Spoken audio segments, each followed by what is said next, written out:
तो आज हम बात करेंगे अध्यापक भर्ती परीक्षा पर। ठीक है, अब देखिए इसमें हम बहुत डिटेल से चीज़ें समझने वाले हैं। अध्यापक भर्ती परीक्षा में 3 बिंदुओं पे हम बात करेंगे। भर्ती परीक्षा जनवरी 2026।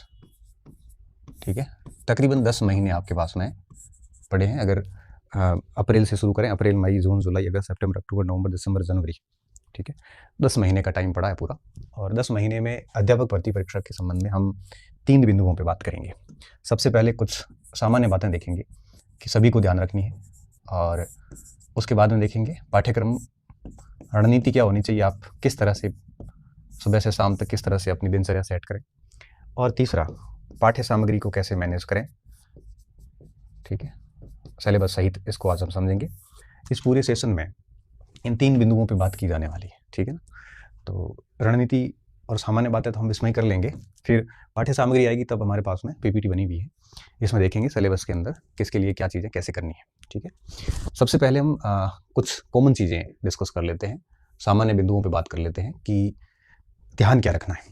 ठीक है, देखिए सबसे पहली बात ध्यान ये रखना है कि अब यहाँ पे स्टूडेंट 2 टाइप में बंट जाएंगे। एक ऐसे स्टूडेंट होंगे जो कोचिंग जाएंगे, बैच ज्वाइन करेंगे, कोई बैच ज्वाइन किए हुए चल रहे हैं, और कुछ ऐसे होंगे जो नॉन कोचिंग होंगे, जो या तो कोचिंग कर चुके हैं या कोचिंग करना नहीं चाहते। 2 टाइप के स्टूडेंट हैं। मैं दोनों को ही नहीं रोकूंगा क्योंकि सिलेक्शन इनके भी होते हैं, सिलेक्शन इनके भी होते हैं, और सारा डिपेंड करता है स्टूडेंट के ऊपर। तो अगर आपका मुझसे ये प्रश्न है कि मुझे कोचिंग करनी चाहिए इस समय कि नहीं करनी चाहिए, तो मैं यहाँ पे कुछ सजेशंस दे देता हूँ, आप उसको सुनना और फिर उस अनुसार आप अपना निर्णय ले लेना। पहली बात ये कि अगर आप कोचिंग करते हैं तो आप एटलीस्ट नवंबर तक कोचिंग खत्म कर देना, क्योंकि हमें 2 से ढाई महीने बढ़िया रिवीजन के लिए चाहिए। ठीक है, पहली बात। दूसरी बात, कोचिंग आप नवंबर तक फिनिश करें। कोचिंग तभी करें जब आपको ये लगे कि आप घर पे स्टेबिलिटी नहीं बना पा रहे हैं, स्थिरता नहीं बना पा रहे हैं, और अगर स्थिरता नहीं आ रही, मतलब भटकाव बहुत हो रहा है, क्या करें, क्या पढ़े, क्या छोड़े, कुछ समझ में नहीं आ रहा है, नियमितता नहीं बन पा रही है, ऐसी अगर सिचुएशन है तो कोचिंग कर सकते हैं। और अगर पहली बार तैयारी कर रहे हैं तब भी अगर आप है तो भी कोचिंग कर सकते हैं, नुकसान वाली बात नहीं है, क्योंकि पहली बार कई बार चीज़ें हमें समझ में नहीं आ रही होती कि कितना पढ़े, कैसे पढ़े, कंपटीशन नहीं बनता। कोचिंग क्लासेस में क्या है कि बहुत सारे बच्चे होते हैं, टेस्ट होते हैं, तो थोड़ा सा एक आइडिया बैठ जाता है कि भाई हमारा लेवल कितना है, हमें और कितना पढ़ने की आवश्यकता है। ठीक है, तो ये चीज़ें हैं। अगर ये चीज़ें हैं तो आप क्लास ले सकते हैं और कोचिंग ज्वाइन कर लेते हैं, तो अक्टूबर नवंबर तक बैच फिनिश कर देना, और उसके बाद आप केवल सेल्फ स्टडी करना। ठीक है, और रही बात नॉन कोचिंग, अगर आप नॉन कोचिंग है, मतलब कोचिंग नहीं जा रहे हैं, तो आप अपना टाइम टेबल बना के कोई ना कोई टेस्ट सीरीज ज्वाइन कर लीजिए। ठीक है, और क्यों कोचिंग के लोगों को टेस्ट सीरीज की जरूरत पड़ती नहीं है, क्योंकि वो क्लास के कोचिंग के अंदर टेस्ट होते रहते हैं, तो कंटिन्यूसली टेस्ट देते रहेंगे। लेकिन नॉन कोचिंग है, वो टेस्ट ज्वाइन कर लेना चाहिए, और टेस्ट सीरीज के अकॉर्डिंग थोड़ा सा उस प्लान को ऐसे सेट करना चाहिए टेस्ट के अकॉर्डिंग कि वो बढ़िया तरीके से टेस्ट भी होते रहे, साथ साथ में कोर्स होता रहे। दिन में 2 से 3 घंटे अगर टेस्ट सीरीज के अकॉर्डिंग पढ़ते हैं, तो बाकी 7-8 घंटे, 10 घंटे अपनी प्लानिंग से भी चलते रहे। ये कौन कर सकता है? नॉन कोचिंग, जिसने पहले बहुत अच्छे से तैयारियां कर रखी है, या कोचिंग वोचिंग का काम पहले उसने पूरा कर लिया है, तो फिर वो नॉन कोचिंग वाले स्टूडेंट हो जाते हैं। तो इस समय ये कहना कि भाई नहीं कोचिंग नहीं करना है या कोचिंग करना ही है, तो ये दोनों अतियाँ गलत है।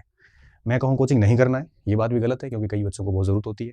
मैं कहूँ नहीं कोचिंग करना ही है, ये भी गलत है, क्योंकि कईयों को ज़रूरत नहीं होती। ये सब स्टूडेंट के ऊपर डिपेंड करता है। ठीक है, तो पहली बात तो ये, अगर करते हो, नहीं करते हो तो इश्यू नहीं, अगर करते हैं तो एटलीस्ट आप है वो नवंबर तक इसको फिनिश कर दें। पहली बात आपको इस चीज़ का स्पेशली ध्यान रखना है। दूसरा, अगर आप कोचिंग कर रहे हैं तभी इस समय आपको टेस्ट वेस्ट की आवश्यकता नहीं है, क्योंकि कोचिंग क्लासेस में टेस्ट होते रहते हैं, कोई भी कोचिंग राजस्थान का। अगर आप कोचिंग नहीं कर रहे हैं तो कोई टेस्ट ज्वाइन कर लो, और टेस्ट को डेली 2 से 3 घंटे टेस्ट की प्लानिंग को टाइम दीजिए, और बाकी टाइम शेष जितना भी समय बचता है वो आप अपनी जो आगे अपन रणनीति पर बात करेंगे उसके अकॉर्डिंग आप आगे तैयारी शुरू कर दीजिए, ताकि 10-1 महीने बढ़िया तैयारी हो जाएगी तो हमारा सिलेक्शन हो जाएगा। इसके अलावा मटेरियल जो होता है उस पर हम आगे बात करेंगे कि अगर कोचिंग पढ़े हैं तो कोचिंग ने आपको खूब सारा अच्छा मटेरियल दिया होगा, नहीं पढ़े हैं तो आपके पास में नोट्स या किताबें जो भी है आपका अपना मटेरियल होगा, उस पर भी हम आगे डिस्कस करने वाले हैं। ठीक है, ये कॉमन बात तो ये थी। दूसरी कॉमन बात ये समसामयिक, इसको हम अक्सर हल्के में लेते हैं, जिसको हमें नहीं लेना चाहिए। इसको आप जनवरी 25 से शुरू कर दीजिए। आप मुझे अब ये मत पूछना कब से शुरू करें, जनवरी 25 से शुरू कर दीजिए, और राजस्थान का करंट स्पेशली आपको बढ़िया तैयार करना है। इस हेतु आप क्या कर सकते हो, मंथली मूमल पढ़ सकते हैं, मासिक मूमल जो आती है, साथ में सूजस पत्रिका जो आती है वेबसाइट पे आ जाती है आजकल, तो उसको पढ़ सकते हैं। उससे खुद के शॉर्ट नोट्स राजस्थान करंट के बना सकते हैं। उसमें क्या, जैसे राजस्थान के खेल खिलाड़ी है, राजस्थान की जन कल्याणकारी योजनाएं हैं, राजस्थान से संबंधित पर्सन इन न्यूज़ है, प्लेसेज इन न्यूज़ हैं, नई बुक्स हैं, राजस्थान के अंदर जो भी कोई इकोनॉमिक समिट हुआ है या कोई राजस्थान के लोगों को खेल वगैरह में नेशनल लेवल या इंटरनेशनल लेवल पे कोई परफॉर्मेंस हुई है, तो ये आप है वो जनवरी से नोट्स बनाने से शुरू कर दें। ठीक है, मैं इसकी एक क्लासेस जल्द ही शुरू कर दूंगा राजस्थान समसामयिकी की, जो मेरे इसी चैनल पे होगी। सप्ताह की एक क्लास लूँगा, लेकिन आप उस क्लास के भरोसे ना रहें, आप अपने लेवल पे मंथली ये अभी से शुरू कर दें। अगर आप इसको लेटली स्टार्ट करते हैं कि नहीं एक साथ लास्ट में देख लेंगे, तो आप करंट में बहुत नुकसान कर जाओगे खुद का, क्योंकि 10-12 सवाल भी आते हैं करंट के, तो आते ही है, तो वो सवाल पूरे सही किए जा सकते हैं अगर आप जनवरी से कंटिन्यूसली करंट अफेयर तैयार करते हैं। और मुझे लगता है कि एक छोटी सी रजिस्टर तैयार कर लेना चाहिए, और उसमें राजस्थान के करंट की जो मेन बातें होती है उसको शॉर्ट में आप डेली अगर आधा पौना घंटा भी देते हैं तो बढ़िया करंट तैयार हो जाता है। डेली भली मत दो, सप्ताह में एक दिन ही आप दे दो, भली 2 घंटे 2-3 घंटे, तब भी आप करंट अफेयर बढ़िया तैयार किया जा सकता है। तो समसामयिकी को आप है वो अभी से शुरू कर देना, ये काम आप है वो टॉप प्रायोरिटी पे रखना। इसके अलावा जो ज्योग्राफी का मैटर है राजस्थान का, तो वो आपके अभी वही पढ़िए जो 33 जिलों के बेस पे था। तो क्योंकि अभी तक देखो क्षेत्रफल पता नहीं है, बाउंड्री पता नहीं है, और मान लो 41 के बेस पे कोई एक आधा प्रश्न इधर उधर होता है तो कोई बड़ी बात नहीं है, आप आराम से उसको कर लोगे। आप तो नए जिलों में केवल इतना ही ध्यान रखें कौन सा जिला किससे अलग हुआ है, कुल कितने जिले हैं, कौन सा जिला किस संभाग में, इतनी सी बातें याद रख लेना। बाकी वही पुरानी ज्योग्राफी देखनी है, और इतिहास वगैरह में कोई बड़ा फर्क पड़ता नहीं है, तो दिक्कत वाली बात नहीं है। ठीक है, इसके अलावा आरबीएससी और जो Rajasthan board of secondary education की जो किताब है, क्योंकि इसमें अभी एनसीईआरटी चल रहा है पूरा, ठीक है, तो इन किताबों को बेस बनाएं। ये बेस बनाना जरूरी है, क्योंकि इन किताबों से एक बड़ा भाग पेपर का जो है वो पूछ लिया जाता है। देखो ये एक बेसिक सामान्य बात है, तो सभी को ध्यान रखनी है। इसके अलावा अगर आप देखोगे तो कम से कम परीक्षा तक आप 3 से 4 बार बढ़िया सिलेबस भी है वो पूरा करें, और सिलेबस का कोई भी हिस्सा इस भरोसे नहीं छोड़े कि ये मुझे आता नहीं है, ये बाद में कर लूंगा, ये बाद में। कई बार हम क्या गलती करते हैं, हम वही टॉपिक बार बार पढ़ते रहते हैं जो हमें अच्छे आते हैं, जो नहीं आते उसको अपन इग्नोर करते हैं, करते जाते हैं। लास्ट में ऐसी स्थिति आती है कि हम कुछ भी ठीक से नहीं कर पाते। और अगर आप सिलेबस का एक बड़ा हिस्सा टालते रहोगे ना कि बाद में, तो अंदर कॉन्फिडेंस है ना लूज रहेगा। एक ऐसी फीलिंग आएगी जैसे कहीं कहीं मेरे अंदर बड़ी कमजोरी है। तो सिलेबस का एक हिस्सा इस तरह से फॉरवर्ड मत करना कि बाद में करूंगा। जो पोर्शन टफ है अभी आपके लिए वो आज से शुरू कर दो। तो सिंपल है वो तो आप बाद में भी कर लोगे। जो बेहद टफ है, किसी को जैसे गणित नहीं आती तो अभी से उस पर लग जाओ, किसी को आईसीटी नहीं आती उस पर अभी लग जाओ आप। ठीक है, तो 3-4 बार पाठ्यक्रम करें, और कोशिश करें 100% ही पाठ्यक्रम देखें इस बार, क्योंकि टाइम खूब पड़ा है, और अगर 3-4 बार इसको बढ़िया से तैयार किया जाए तो दिक्कत नहीं है। इसके अलावा आपको एक बिंदु और इसमें ध्यान रखना है, वो ये कि बहुत अधिक गहराई में ना जाए। कई बार हम क्या करते हैं, हम मार्केट का हिस्सा बन जाते हैं। कैसे कि जैसे मान लो मैं कोई लेखक हूँ, ठीक है, वो मुझे मेरा किताब बेचनी है, तो मैं क्या करूँगा, मैं आरपीएससी के या हाल ही में राजस्थान गवर्नमेंट की परीक्षाओं में कोई ऐसा कठिन सवाल निकाल के लाऊंगा 2-4, जो राजस्थान के किसी बच्चे से वैसे सही होगा नहीं और पढ़ते तब भी नहीं होता, ऐसा सवाल लाऊंगा, और उसको मेरे सोशल मीडिया जितने भी हैंडल्स है यूट्यूब वगैरह पे वो सवाल काट के, और मेरे कंटेंट से अगर वो सवाल आया है तो मैं वहाँ से बताऊँगा देखो मेरी किताब से प्रश्न आया हुआ है, या मेरे कोर्स से प्रश्न आया, एक आधा प्रश्न, पूरा पेपर दाए तो दिक्कत नहीं है, एक आधा सवाल ऐसे लाएंगे। अब हम टेंशन में आ जाते हैं, हम फिर करने लगते हैं यार ये बदलता पैटर्न है पता नहीं, तो फिर बच्चा डर जाता है, और बच्चा डरने के बाद क्या करेगा, उस पुस्तक को खरीदेगा। अब उस पुस्तक को खरीदने के बाद में फिर उसका पूरा दिमाग खराब होगा, और वो सारे तथ्य भी इतने याद नहीं होते। इसलिए जब सिलेबस बहुत बड़े हो, जैसे अध्यापक में है, तो जब सिलेबस बड़े होते हैं तो गहराई की उम्मीदें नहीं रखी जाती, क्योंकि जितना आप डेप्थ गहराई में जाओगे, अब आपको पता है राजस्थान जी की पूरा है, आईसीटी पूरा है, साइकोलॉजी पूरा है, मेथड्स पूरे हैं, सब्जेक्ट्स टीचिंग सब्जेक्ट्स पूरे हैं, और एजुकेशन सिनेरियो पूरा है, आरटीई है, क्या क्या याद करोगे। इतना अधिक डेप्थ में जाने की बिल्कुल आवश्यकता नहीं है। इतना अधिक डेप्थ में जाने से आपके कई सारे पोर्शन छूट जाएंगे। इससे बेहतर है कि इसको बेहद ही सिंपल तरीके से पढ़िए। 10वीं 12वीं तक का लेवल बहुत होता है, L1 के लिए 10वीं तक का, L2 के लिए 12वीं तक का। इससे ज़्यादा बाल की खाल निकालने से अल्टीमेटली लॉस आपको है, क्योंकि किसी भी विषय का अंत नहीं। अगर आप सोचते हो कि हम पूरा याद कर लेंगे, पूरा कभी होता ही नहीं किसी चीज़ का। आपको मैं फंसा सकता हूँ, मुझे कोई और फंसा सकता है, उसको कोई और फंसा सकता है, क्योंकि अंत नहीं है, अंत बिल्कुल नहीं है, मतलब चीज़ें असीमित हैं। इसलिए गहराई में ना जाके एक बेस बना दे कि भाई हमारे इस पाठ्य वस्तु में जितना है उतना हम पढ़ लेंगे, बस। ऐसा नहीं होगा इसमें थोड़ा कम, मैं थोड़ा और 2 किताबें ला के पढ़ता हूँ, थोड़ा और ये प्रश्न पता नहीं कहाँ से आ गया है, मैं और किताबें लाऊंगा, इस और के चक्कर में आप फेल हो जाएंगे। कोशिश करिए, इतना ज़्यादा आपको गहराई में जाने की आवश्यकता बिल्कुल भी नहीं है, ठीक है। और 100% सिलेबस पढ़े, 3-4 बार पाठ्यक्रम कम से कम परीक्षा तक कर लें, गहराई में बहुत अधिक ना जाएं, आरबीएससी को बेस बनाएं, इनके ब्रीफ ना लें, इनके मार्केट में कई सारे ब्रीफ आते हैं, ऐसी ऐसी किताबें आती जिन्होंने 6ठी से 12वीं किताब सब्जेक्ट्स को ब्रीफ कर लिया है, शॉर्ट में निपटा दिया। ऐसा मत करना, क्योंकि एनसीईआरटी की और इन किताबों की खास बात और खूबसूरती ये होती है कि इनमें फैक्ट भले कम हो, लेकिन फैक्ट के आगे पीछे कुछ कहानियाँ होती है, कुछ पैराग्राफ्स होते हैं। वो पढ़ने के बाद वो फैक्ट हमें अच्छे से समझ में आता है। हम क्या करते हैं, ये गाइड के लोग क्या करते हैं, वो कहानियाँ हटा देते हैं, केवल फैक्ट अंदर डाल देते हैं। फिर फैक्ट पढ़ने के लिए ये थोड़ी करें, फिर वो फैक्ट याद भी नहीं होते। बेहतर ये है कि किताबें खुद रखें पास में, और जो सिलेबस मैच करता है उसको अंडरलाइन कर दें, वो टॉपिक लगा लें और आप उस टॉपिक को पढ़ के शॉर्ट में खुद कर लें, वो सबसे बढ़िया रहता है। तो ये कुछ ऐसी सामान्य बातें हैं जो आपको ध्यान रखनी है, ठीक है। तो मैंने कोचिंग की बात कर ली, करंट अफेयर्स की बात कर ली, नया भूगोल पढ़ना, पुराना पढ़ना, उस पर बात कर ली, आरबीएससी को बेस बनाना, कितनी बार पाठ्यक्रम करना है, और ये सारी बातें जो थी गहराई में ना जाए, ये सारे बिंदु पे हमने डिस्कस कर लिया, ठीक है। अब बात करते हैं थोड़ा सा क्या रणनीति रखें इस पूरे की, और फिर लास्ट में बात करेंगे कि किस विषय वस्तु के लिए क्या क्या सामग्री यूज की जा सकती है, ठीक है। तो देखिए, ये मोटी मोटी बातें आपको, कॉमन बातें मैंने बता दी है।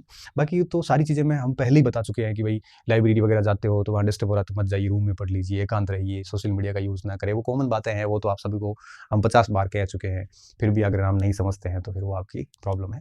बाकी हम हमेशा कहते हैं कि सिर्फ और सिर्फ अपना समय किताबों को दें, अपना समय सिर्फ स्टडी को दें, क्योंकि इन कॉमेंट्री की दुनिया में घुस जाओगे, बॉल बाई बॉल कॉमेंट्री में, तो लॉस अल्टीमेटली आपको ही होता है, मिलना कुछ नहीं है, और समय चला जाएगा। ये 10 महीने कैसे जाएंगे पता भी नहीं चलेगा आपको, इतना भागता हुआ समय निकलेगा ना, अंदाजा ही नहीं है आपको, ठीक है ना।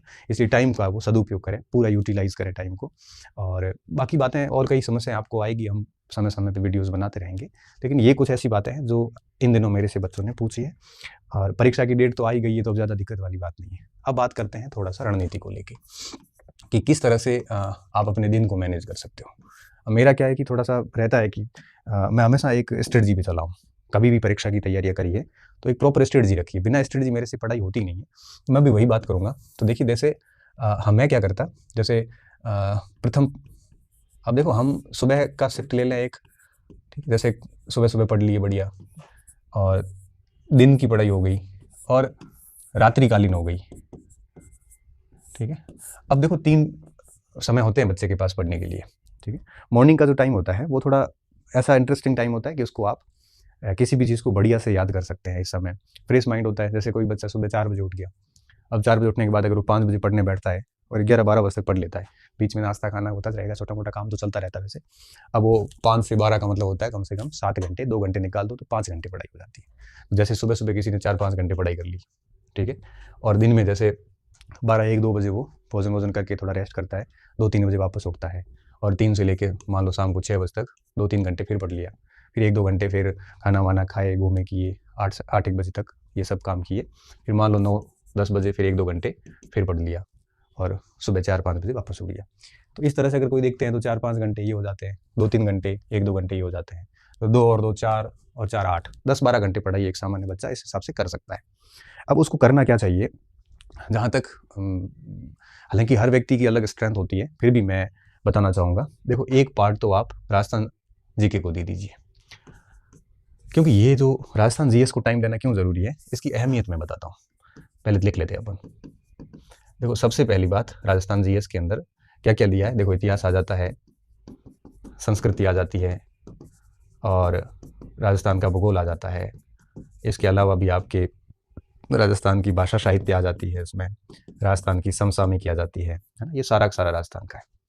इसको इम्पोर्टेंस देना क्यों ज़रूरी है, इसके पीछे कारण समझिए। अब पूरा पेपर होता है 300 अंकों का, ठीक है।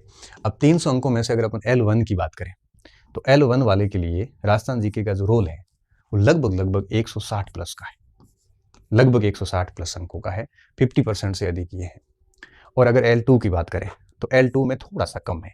कम क्यों है, क्योंकि जैसे 100 की जगह 80 हो जाता है, और फिर उधर आपके थोड़ा सा 50 के हिसाब से हो जाता है।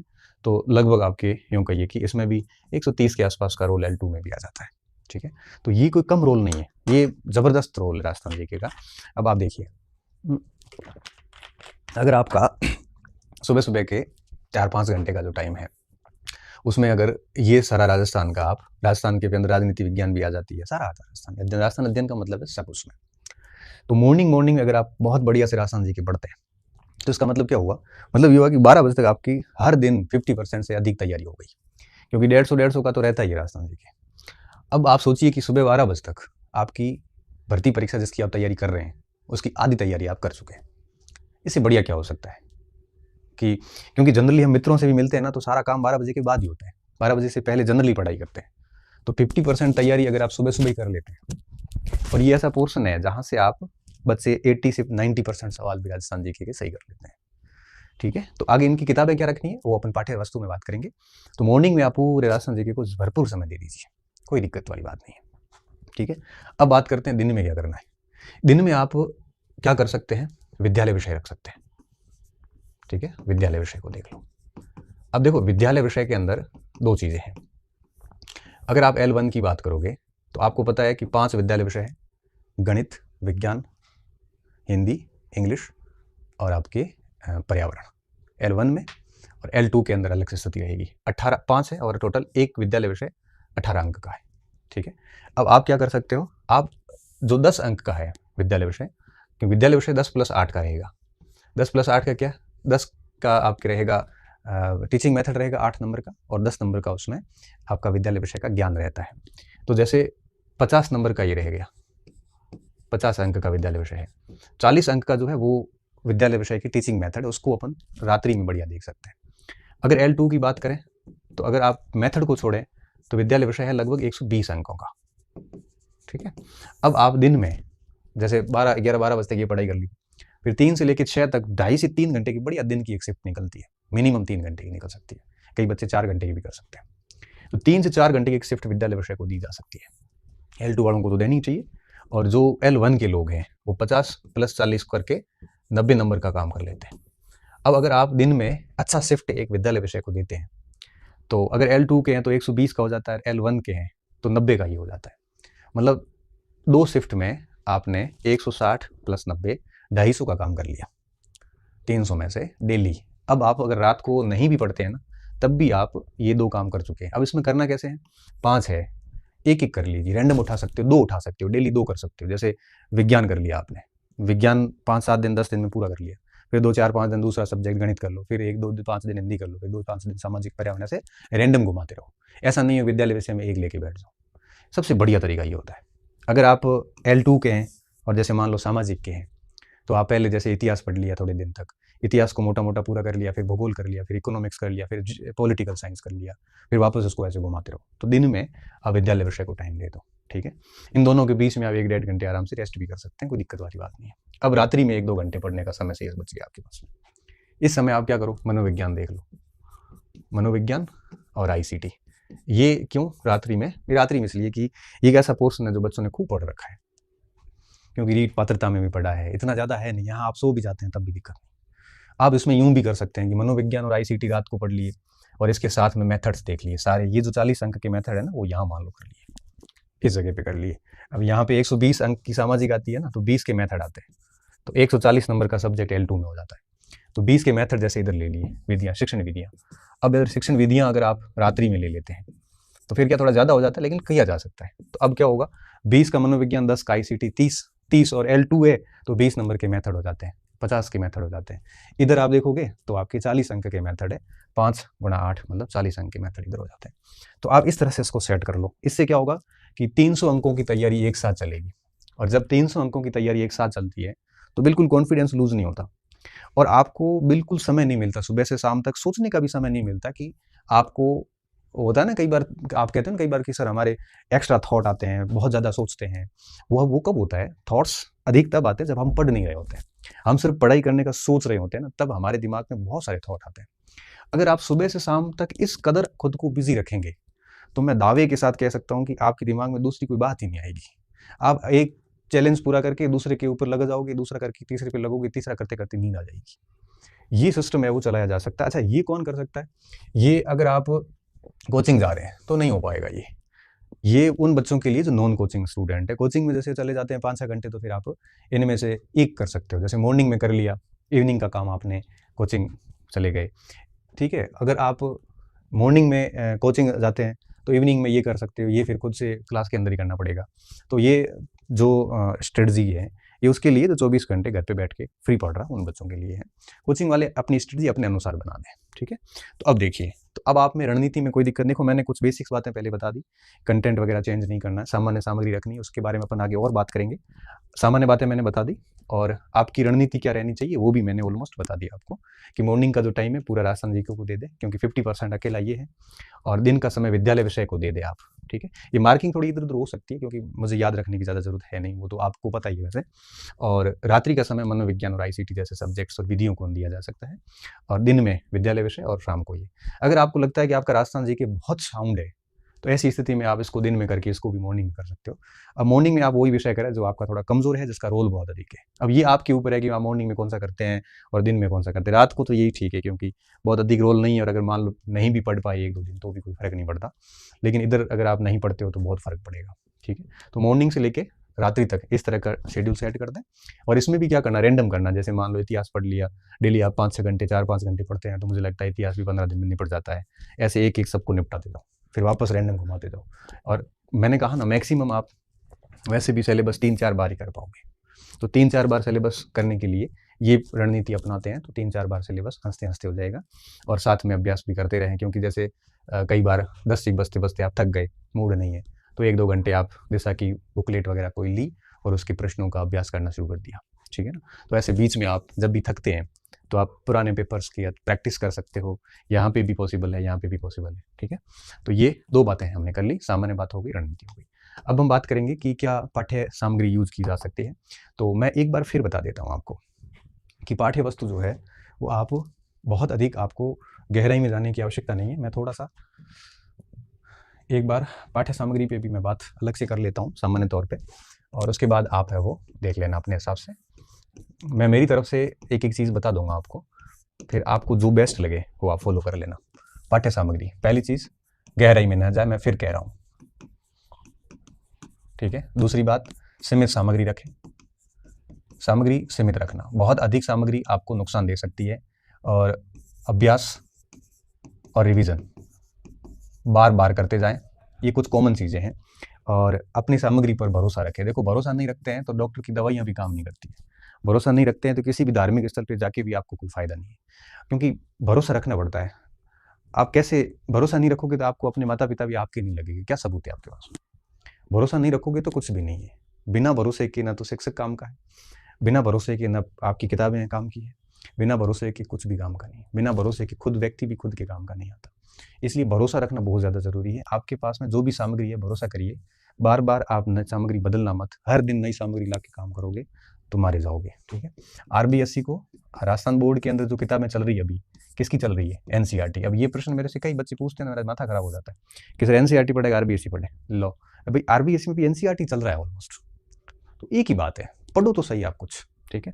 तो आरबीएससी में अभी जो किताबें चल रही है ना विद्यालयों में, वो किताबें लाके उसको आप बेस बनाइए, क्योंकि ये किताबें जो है, जब इसका पैटर्न बोर्ड परीक्षा पेपर बनाता है तो इस पे इनका ध्यान है वो ज़्यादा रहता है, इसका थोड़ा ध्यान रखना, ठीक है। अब अपन बात करते हैं एक एक का। अब L1 में राजस्थान का भूगोल, इतिहास, संस्कृति और राजस्थान की भाषा, ये है 100 अंक के, ठीक है। यही L2 में यहाँ पे लिखा हुआ आएगा 80 अंक, किसमें? L2 में। अब ये मुझे लिखने की बार बार जरूरत नहीं है। अब देखो इसमें क्या करना है, राजस्थान का जैसे भूगोल है, अब भूगोल में आपने कोई एक किताब पढ़ रखी है, जैसे मान लो किसी ने नाथ पढ़ ली है, या किसी ने गंगानगर के संजय जी चौधरी की किताब पढ़ रखी है, या फिर किसी ने मान लो और कोई किताब, अन्य कोई स्रोत है, दिंदवाल जैसे किसी ने पढ़ रखी है, तो आप उसी को कंटिन्यूसली करिए। अब आपको तीनों किताबें लाने की जरूरत नहीं है इसमें, या एक किताब ले लो। अब आप कहोगे सर 51 जिले हैं, 41 जिले हैं, मरण दो ना, क्या 51 41 51 फंसे हुए आप, कोई भी ये किताब ले लो। अपडेट नहीं देखना नया है कि पुराना है, लेके और आप इसके ये सारे चैप्टर अच्छे से पढ़ लीजिए। आपने पहले भी पढ़े, उसी को वापस कर लीजिए, कोई दिक्कत वाली बात नहीं, एक किताब में सारा कुछ लगभग कवर हो जाता है, ठीक है। इसके साथ साथ आपको राजस्थान की भाषा, इसके लिए 6ठी से 10वीं तक का जो राजस्थान अध्ययन की किताबें हैं वो साथ में रखिए। वो साथ में इसलिए रखना ज़रूरी है कि मान लो आपने ये किताब पढ़ ली, इनमें से कोई एक्स्ट्रा फैक्ट मिलता है, उन किताबों में ऐड कर दो, ताकि क्या बार बार ये किताब आपको पढ़नी नहीं पड़ेगी। अगर आपके पास में राजस्थान ज्योग्राफी की किसी संस्थान के नोट्स हैं, मेरे भी नोट्स हो सकते हैं, किसी अन्य संस्थान के भी हो सकते हैं, कोचिंग के हो सकते हैं, तो आप क्या करो, इन सारी किताबों की जरूरत फिर नहीं है। उस नोट्स के साथ में 6ठी से 10वीं राजस्थान अध्ययन देख लो, राजस्थान अध्ययन के भूगोल के चैप्टर देख लो, उसमें से कोई नया फैक्ट मिल रहा है तो आपके नोट्स में अपडेट कर दो। इससे अलावा कोई काम नहीं करना है आपको, ठीक है। तो राजस्थान भूगोल में नाथ है, संजय चौधरी है, दिंदवाल है, सिखवाल है, जो भी आपके पास में हो, या आपके पास में कोई नोट्स हो, बस।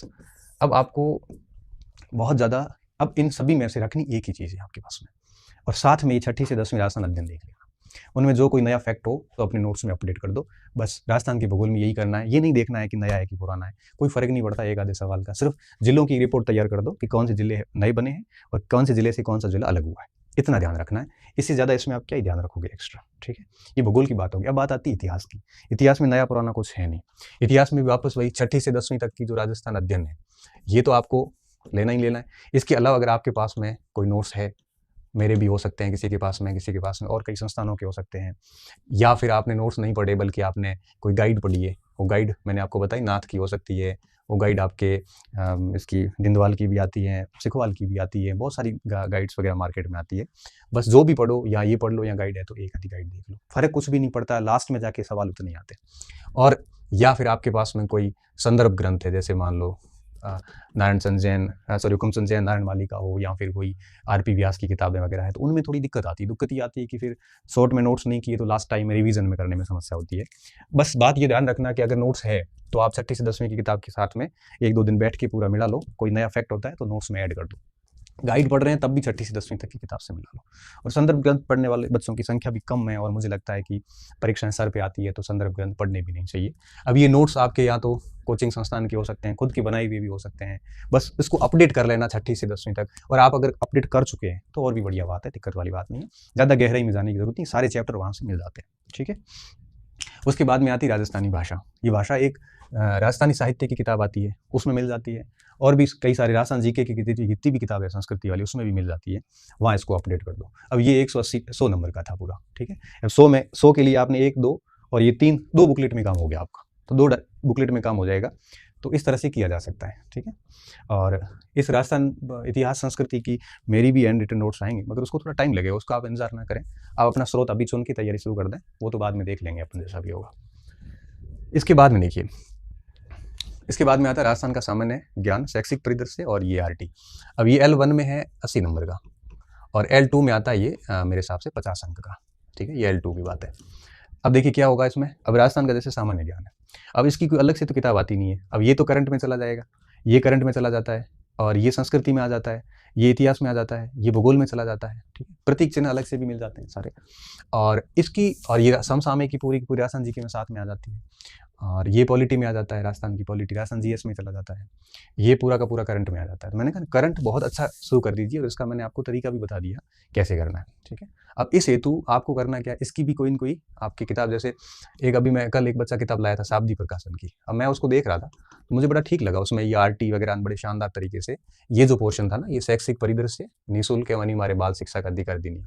अब देखो राजस्थान के सामान्य ज्ञान की कोई नोट्स वगैरह मार्केट में मिल जाएगी आपको, और उसमें ये टॉपिक भी, जैसे इतिहास और भूगोल की किताबें सारी मिला के देखोगे तो मिल जाते हैं। कोई एक आधा 2-4 टॉपिक अगर नहीं मिलते हैं तो करंट के अलावा, तो वो आप है वो मार्केट में कई सारे ऐसे नोट्स वगैरह आते हैं जिनमें ये प्रतीक चिन्ह की अलग से भी पीडीएफ आती, ऐसा कोई प्रिंट करके पढ़ लेना। और जैसे शाब्दी प्रकाशन को मैं देख रहा था कल, तो उसमें मेरे को अब ये लेखक वगैरह मैंने उसमें नहीं देखा इतना, मुझे वो प्रकाशन का नाम याद रहा, बच्चा लेके आया था कि सर कैसी पढ़ो कि नहीं पढ़ो, तो उसमें मुझे शैक्षिक परिदृश्य और आरटी बड़ा शानदार तरीके से लिखा हुआ, छोटी सी पुस्तक और सारी चीज़ें उसमें डाली हुई थी, तो ऐसा कुछ पढ़ लो वहाँ पे। तो उसमें शैक्षिक परिदृश्य ये पूरा उसमें चैप्टर था, शाब्दी प्रकाशन में ये सारा ही था, तो आप ये वहाँ से लाके पढ़ सकते हो। मुझे लगा कि उसमें सवाल, मुझे नहीं लगता एक आधा भी बाहर जा सकता है, ठीक है। और इसकी कोई बुकलेट लाके देख लेना। अब बात आती है विद्यालय विषयों की। अब विद्यालय विषयों की जहाँ तक बात आती है तो ये सारे वो पोर्शन है हिंदी वगैरह के जो आपने अभी रीट में ताज़े ताज़े पढ़े होंगे, ठीक है। अब जैसे इसमें 10 नंबर की ग्रामर आती है तो 8 का ये आता है, ठीक है। उसी तरह से ये इंग्लिश में ही रहेगा। और अब जैसे करना क्या है, अब जैसे मैं हिंदी की बात करूँ, अब हिंदी ग्रामर के लिए आपको पता है 9 से 12 तक की किताब आती है, उसमें से आप ग्रामर को देख सकते हो। और जितनी भी विधियाँ हैं, विधियों की एक अलग किताब आती है, फर्स्ट रैंक की भी आती है, सिखवाल की भी आती है, बहुत सारे पब्लिकेशंस की आती है, जिसमें सारे विद्यालय विषयों की एक साथ विधियाँ आ जाती है। तो वो कोई किताब ले लो, 1-2 किताबें ले लो, और उन 1-2 किताबों से विधियाँ पढ़ लो। ग्रामर 9वीं से 12वीं से आप देख सकते हो इसकी ग्रामर। अब इसकी जैसे ग्रामर है, अब आपको मुझे लगता है जैसे अब ये ईडीएम्स वगैरह थोड़े मुश्किल होते हैं याद करने, तो बिल्कुल छोड़ो, इससे अच्छा आर्टिकल है, थोड़ी टेंस है, वॉइस है, नरेशन है, इनको ही नॉर्मल इनके रूल्स ही पढ़ लो, और थोड़ा बहुत ये पढ़ लो। तो बिल्कुल छोड़ने की बजाय कम से कम आप है वो 18 अंक जो है, इसमें से अगर 9-10 तक भी पहुंचते हैं तो भी नुकसान नहीं, क्योंकि देखो जैसे आर्टिकल में सही होने के चांसेस रहते हैं।